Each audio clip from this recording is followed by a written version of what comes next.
There was a time when $20 meant something. A full tank of gas, a modest dinner, maybe even a little dignity. Today, $20 buys you a whisper of survival, a few eggs, half a gallon of milk, and a reminder that the American dream has been marked out of stock. This is not a forecast. It's a reckoning. The Great Recession 2.0 is here, and Americans can't afford to live anymore. This is exactly how the last recession started, and it's happening again. People are piling up record debt, while savings are at an all-time low. Banks are tightening lending, delinquencies are climbing, and consumers are using credit cards to pay rent and groceries. That's the same pattern we saw right before 2008. Spending more, saving less, and ignoring rising interest rates. To live in America in 2025 is to pay a premium for existence. Groceries have surged nearly 30% since 2020. Rent has climbed over 35%. Gas still hovers near $5 a gallon. And wages? They've barely moved. The math doesn't work, and neither does the system. A mother skips meals so her children can eat. A man chooses between insulin and electricity.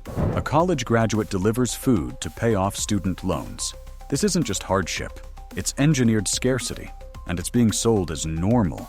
Officials say inflation is cooling, but cooling from what?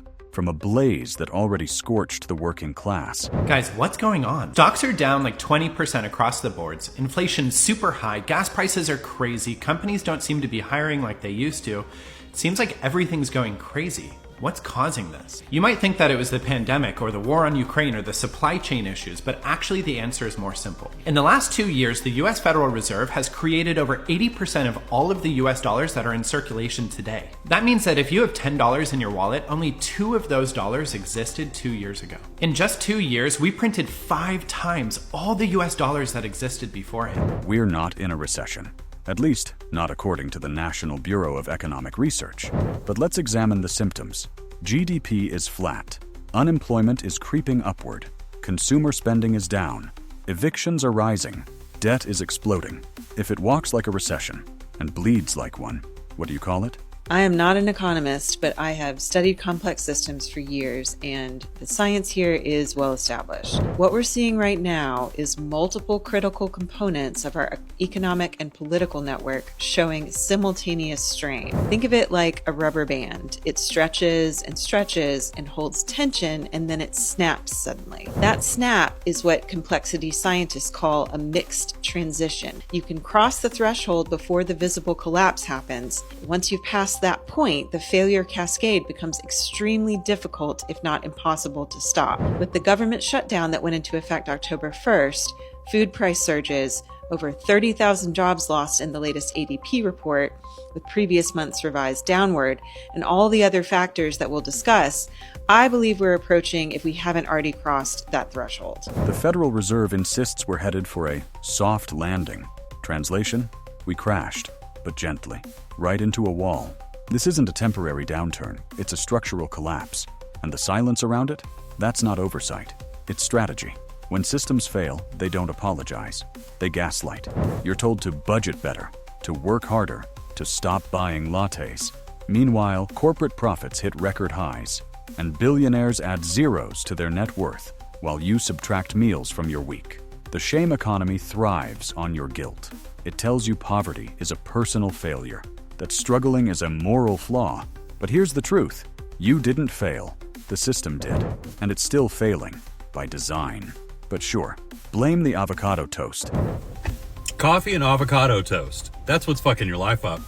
That's what these fucking boomers will tell you. And all these cunt politicians and everybody, all these fucking corporate owners. Well, maybe if you didn't go to Starbucks, a couple times a week, maybe if you didn't eat so much avocado toast. What the fuck are we talking about? Coffee.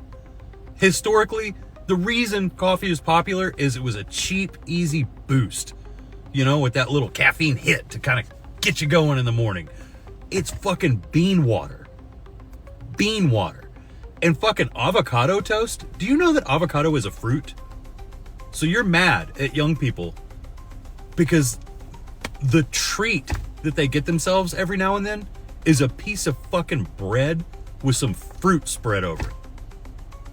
Not a whole lot different than a piece of toast with jelly. And that's what you're mad at them for. You're not mad at the people that are paying, charging $6 for a cup of fucking bean water, or $8 or whatever the fuck it is for a piece of bread with fucking fruit spread over it. Those people are the fucking problem. And you know who did that? The fucking boomers that backstabbed their way up the fucking corporate ladder into the C-suite and was like, hey, you know that bean water and fucking bread with fruit spread over it? It should cost around $20 to have those things side by side in the morning. Not $1.50, like it has been throughout history. No, it needs to be like $15 to $25, depending on where you're at. That's the fucking problem. What the fuck are we doing here? This is the new American normal. Rent consumes half your paycheck. Groceries are a luxury. Healthcare is a gamble. And debt? It's your permanent roommate. We've normalized suffering. We've gamified survival, and we've rebranded poverty as hustle culture. This is not empowerment. It's desperation. The system isn't broken. It's working exactly as intended, to extract, to exploit, to blame you for bleeding while it drinks your blood. This isn't a warning. It's a post-mortem. America isn't collapsing. It already collapsed. We're just living in the echo. The middle class? A myth? The safety net? Threadbare? The future? Mortgaged. And yet, we're told to stay positive, to trust the system, to vote harder. Hope is not a strategy, and denial is not a cure. This is the Great Recession 2.0, and it's not coming. It's here. Breaking news, as of now, 22 states are in an official recession. This means that for a vast portion of Americans, we are facing economic hardship. So don't let economists and Fox News reporters tell you we're fine, we're not in a recession, because we are and we have the data to prove it. Recession is often characterized by lack of job opportunities as well as persistent economic hardship lasting more than a few months. Current estimates suggest that 60% of Americans are living paycheck to paycheck. Many people are struggling to put food on the table each day. States currently in or on the brink of recession include Oregon, Georgia, and Illinois, where I currently live. There has been a significant decline in economic activity in these states that has lasted for more than a few months. The craziest thing is that the District of Columbia, or DC, the capital of the country, is one of the territories that's hit the hardest right now. But why? Largely because of Trump's economic plan and the tariffs. So many politicians are lying to us right now by saying that our economy is the greatest in the world, especially those on the right. And I want you to know right now that no, you're not crazy. Yes, the economy is worse. Yes, it is harder to get a job. And yes, it is because of the person who is in office right now, as well as various other factors. Crazy, and we're only 1 year into his presidency. Let's stop pretending this was an accident. America's collapse wasn't a glitch. It was a blueprint.